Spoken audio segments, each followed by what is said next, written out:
Good morning. It's a beautiful day in Florida, and actually I'm not being facetious today. It actually really is beautiful.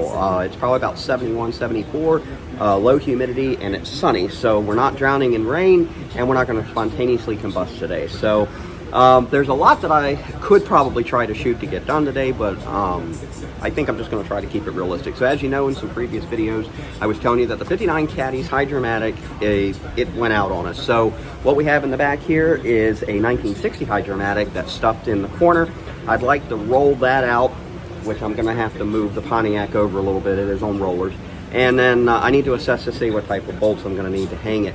I have a big block engine stand that I'd like to put that on. I do have an engine lift, so I'd like to at least lift it and get it up there. If I just get it bolted on the stand today, quite honestly, I'm not real ambitious. It's Saturday. I've had a long work week, so I'm keeping my realistic expectations really low today.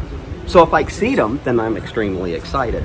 But if I just get it hung on the stand, it's progress, because the ultimate goal is we'd like to be able to just slam that bad boy into the 59, get the 59 hydro out and up on the stand at a later date and actually tear into that, because that one needs unfortunately and probably going to need a full rebuild.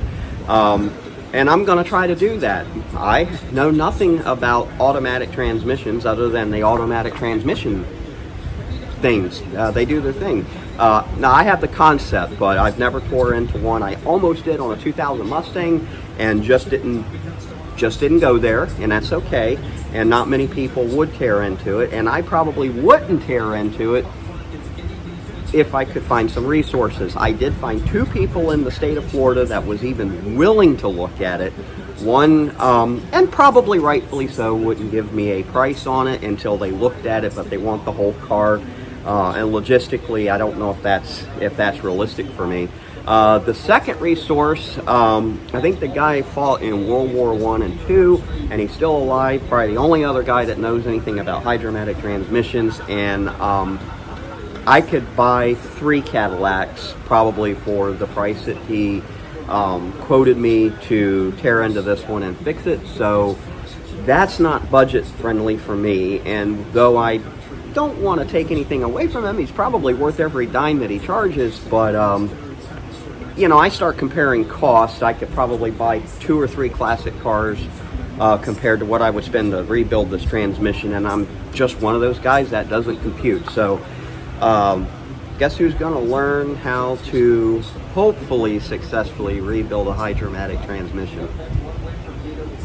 Nope, I'll probably blow it to kingdom come. But you know what? Through desperation comes education is my favorite saying. So I've done a lot of video watching, I've done reading, a lot of research. I've got a service manual for the Hydro. Probably don't have all the right tools. Probably aren't going to be able to source some of the parts brand new, so I'll have to find them. But regardless, I'm going to attempt it, and I'll bring you guys along with me. Successful or embarrassingly defeated, we'll see how that goes. But the first step is we got to get this thing up on an engine stand and then see what it looks like inside. Is it going to be worth trying, or is it just as much of a disaster as what's in the Caddy now? So here we go.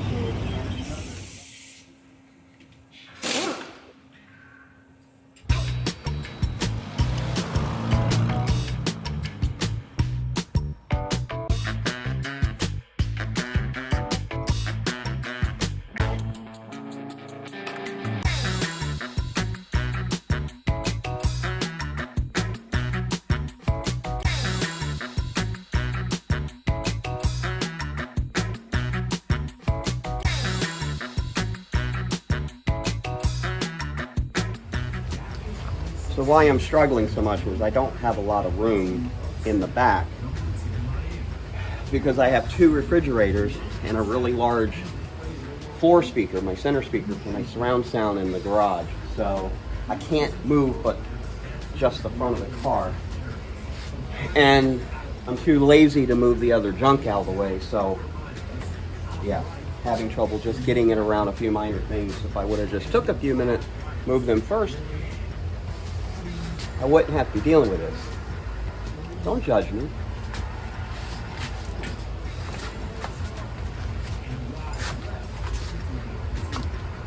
also not that strong, I guess you could tell that. I mean, you know, it's only a couple pounds.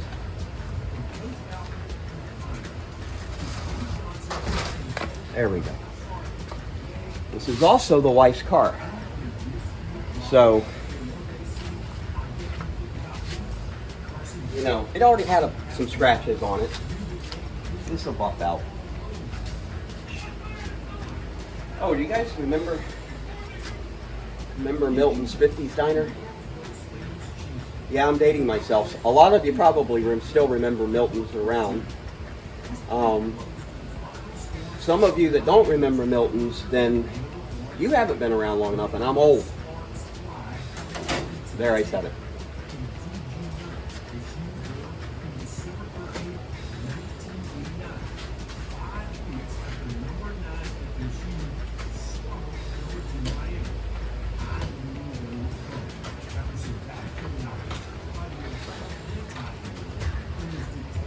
Watch out for the paint!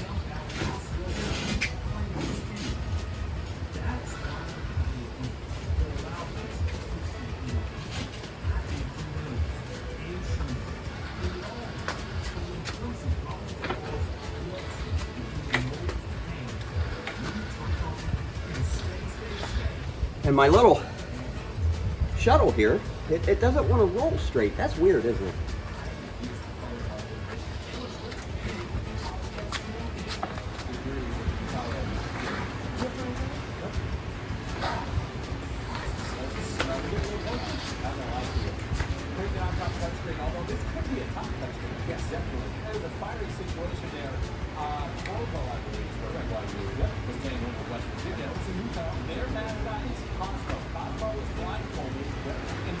There she is, folks. There's the 1960 Hydromatic.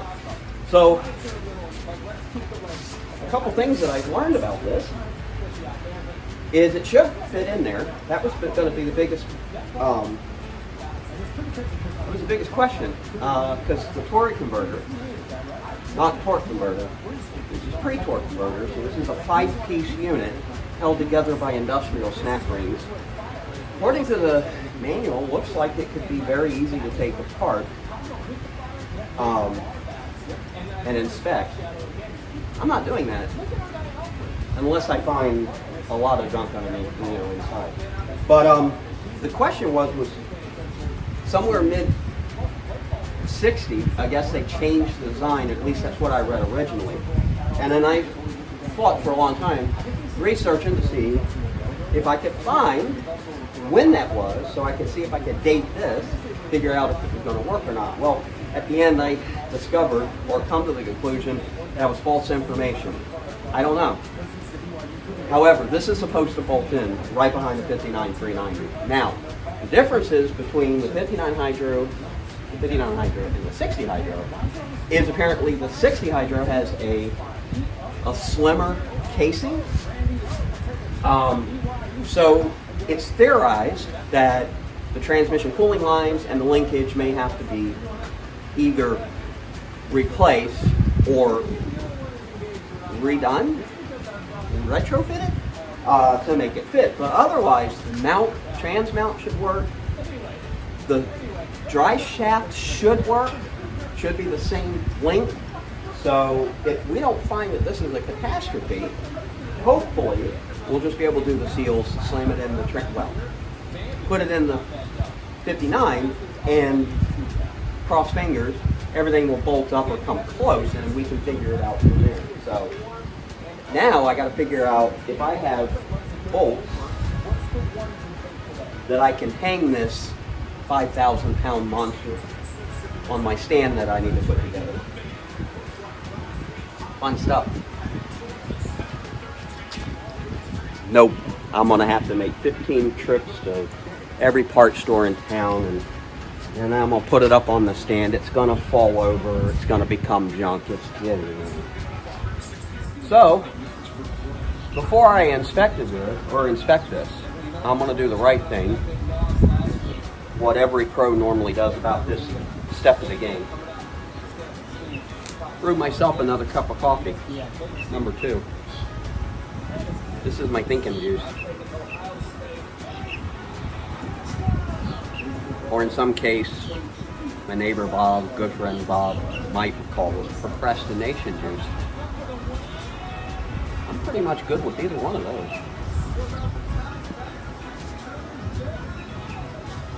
Yep. That's a transmission. In case y'all didn't get that already. That's visually inspecting right there now.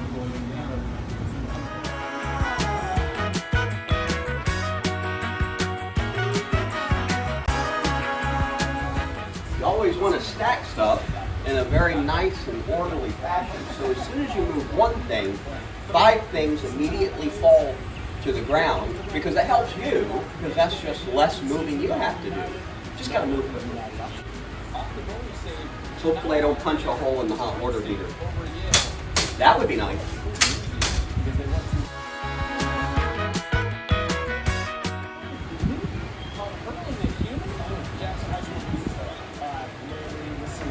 How many of y'all just have random junk in your garage that you pick up and go, what's that go to?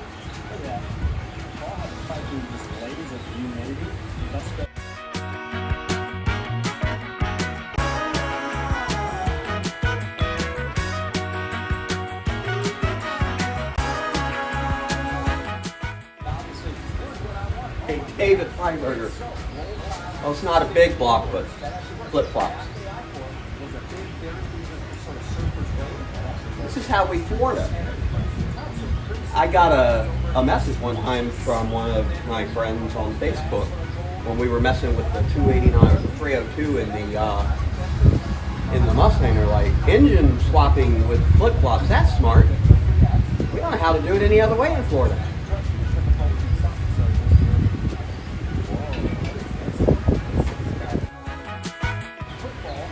Might have been a minute since this has been used.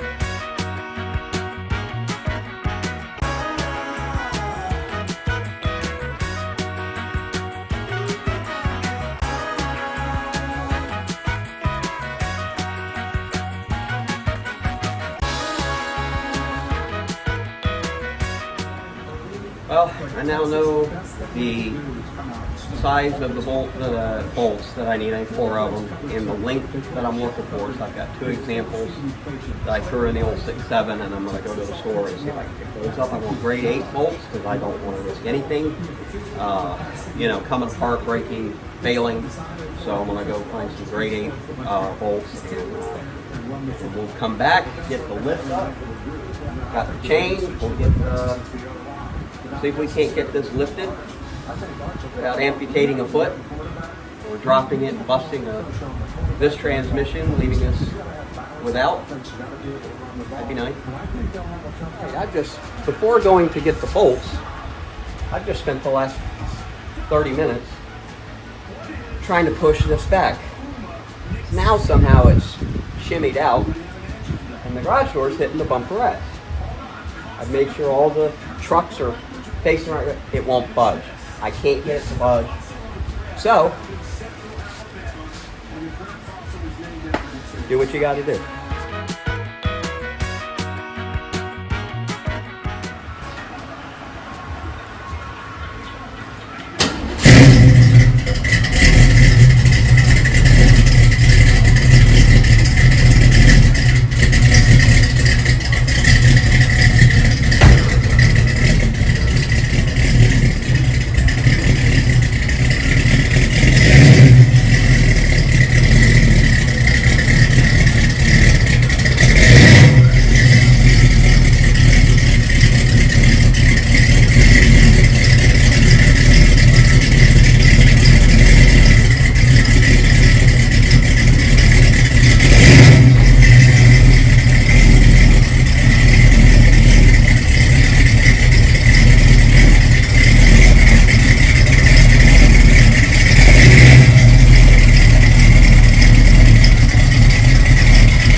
Now I should be able to get the garage door open without ripping the front bumper off. Let's test that.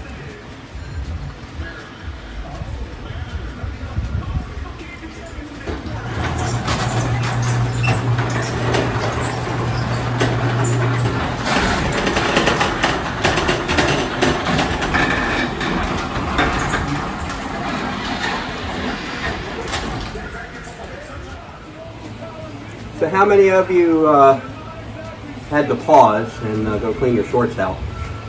Anyways, hey, it's not only a classic and a daily driver of sorts, and I take it to car shows, also a workhorse.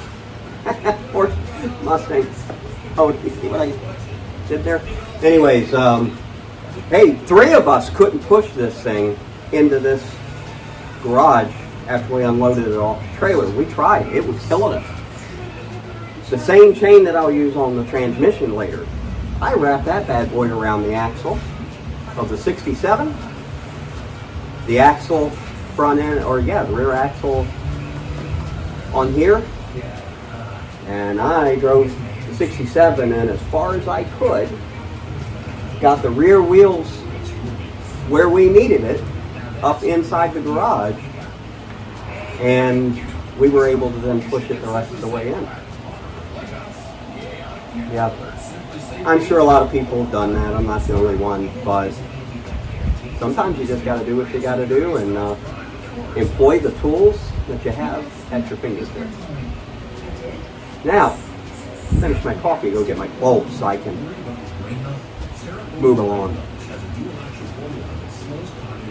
You know I'm going to drive around 18 hours trying to find them. No, they should be readily available. Not when I need them.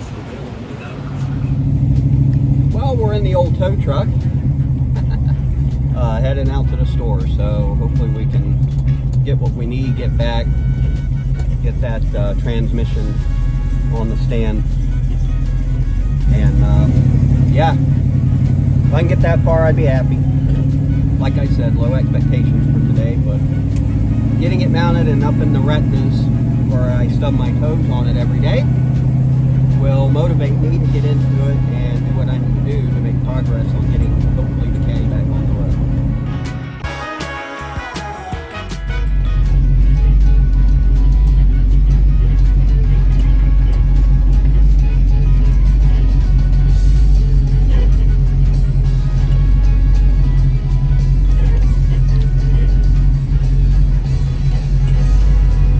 So on my way to the store, guys, to get those bolts for the transmission, I decided to stop in to Mike Hamrick's shop where they're working on his Fox body, and he blew the motor the other day, so him and his son Shelby's out here wrenching, and they picked up a small block, so we thought we would stop by and say hi to them. This is Mike and Shelby working on the small block that they picked up the other day, and this is the Fox body. I'll try to get away back a little bit. So they're working to get this one back on the road, and while they were doing the motor work, Mike was explaining that he had a little bit of rust issues in the back there, and while he was at it, he decided to put a two-tone on it. So he put this top coat on it, which actually has pearl sparkle in it, but you're not going to be able to see it in this video. But anyways, they're out here wrenching, trying to get this bad boy back on the road. It is a turbo car, and anyways, just really cool stuff.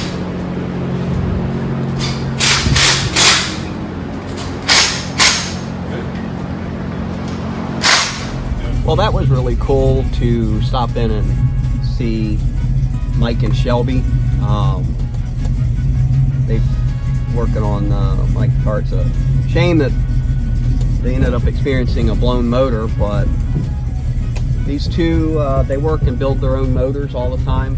They were kind of telling me some stories of some of the bad luck they've been having the last few motors, but it goes like that sometimes. But you know, things improve, things are improving. They'll get this block in and hopefully get Mike's car back on the road. Shelby will hopefully get his car back on the road here shortly. His other car is and get it out to the show. So anyways, I had to stop in. I pass their house all the time. Well, Mike and Deanna, they live here. Shelby and Carol, they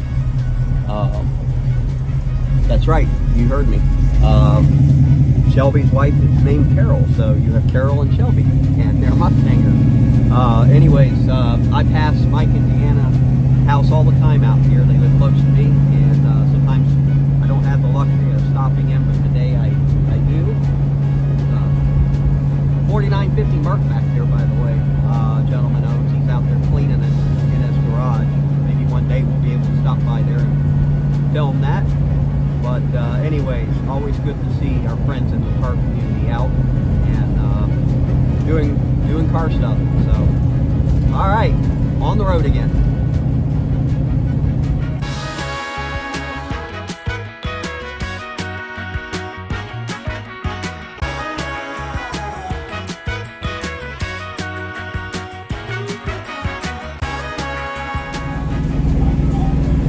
Well, we are now on the way back home.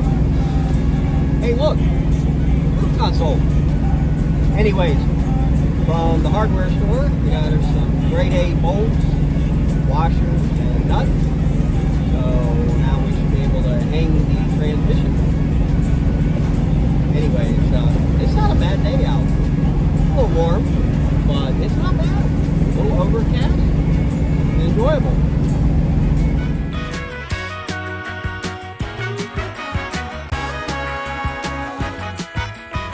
All right, well, we've got the bolts and I've got the transmission wrapped up with chain, ready to lift it.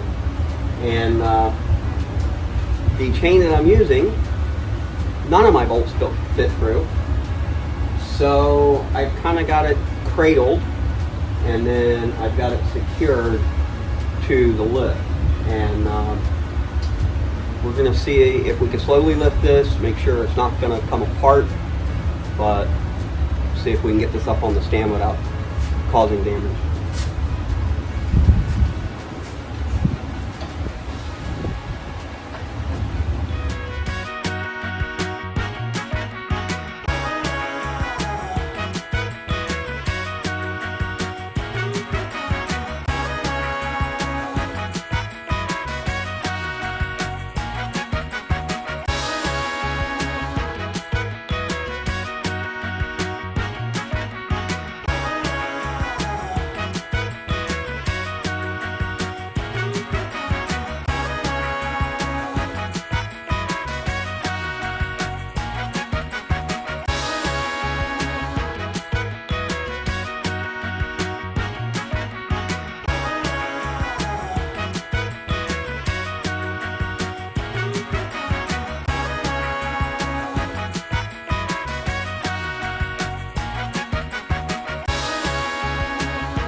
Okay, after spending a little time thinking this back through, I just wasn't as smart as the equipment apparently. So, just went ahead and took it back off the stand, and now I've mounted this. Now I will adjust the chains to maybe lift that up at a bit of an angle, and I'll just set the stand right on it. The problem is I've not used a big block stand. Now all engine stands of course have an angle for the weight of the motor, and I know that, but I've only used small block stands up till now. The big block stand, I realized once I started to try to put it together, really laid back. So even though I had the transmission close to level, it still was like that. I mean, it was really off. And I tried to adjust the transmission, and then it started leaning. I'm like, all right, let me just stop. And I set it back down, and I said, let me just bolt this up here, because this one down here, I could not get somebody just like put 4,000 pounds of torque on it. And I ended up taking a sledgehammer off camera with a breaker bar and smashed the hell out of that to get it loose. That is how tight it was. The other three, I was able to loosen up with a socket and a channel lock, but that one, I needed to be able to move it and adjust it, obviously. So it's now mounted. Now I'm going to recheck the chains, get the transmission at the right angle, and then we'll get it up on the stand. So, anyways, fun times.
We're playing tonight for the trophy tonight, but we got a few weeks to go. Poppy is dancing. We're back here.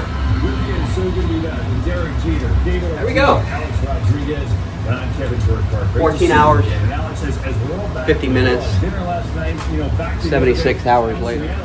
All right. Well, as I said earlier, finally on the stand. They were impressed by the Yankees. It only took 14 hours just to hang a transmission. I can make a project out of making a peanut butter and jelly sandwich, by the way. Between rethinking things through, figuring out I'm wrong in my original calculations, making 2 or 3 trips back and forth from the store, because either I forgot to pick something up, or I need 4 items, but 2 I picked up is not the same as the other 2, and then I got to go back and do it. But anyways, 60 hydros on the stand, and I thought maybe if I got this done sooner, I might actually break the pan off of it. Yeah, I still haven't washed one of the cars yet that I wanted to get done before this evening, so my entire day was getting this up on the stand here. So anyway, hope it wasn't too painful to watch, but in an upcoming video, we will open this up and inspect it. It does have transmission fluid in it, because when I cocked it down, it started dripping out. So we'll inspect it, see if it's completely destroyed inside, or if it looks promising. It looks promising. Like I said, seals, and we'll figure out how to get it in the caddy. I got a friend who has a friend that has a lift that he said he could get time on, and that way we could get it up and not tie up regular people's garages lift. This is actually a business that has a lift, so we'll get it on there, and it's not too far away. Swap the trans out if this looks like it's promising. Yeah, so anyways, it was a cool day though. We got to at least get this up out of the corner, which is something I've been wanting to do for a while. On our trip out, we got to see Mike and Shelby Hamrick and their project that they're working on. So that's always cool when you can visit friends, on the way to something else when you're doing your own project. So I think now it's beer 30. I'm going to relax a little bit, catch first part of the next game. Michigan won, by the way. And anyways, get to working on cleaning up one of the other hot rods. So I hope you guys enjoyed watching. I'm sure some of you may have found it quite entertaining. Others probably hung themselves by now. That's okay. At least it's your big chance to get away from it all. So, anywho, I hope you guys have a blessed day, and we'll see you on the streets.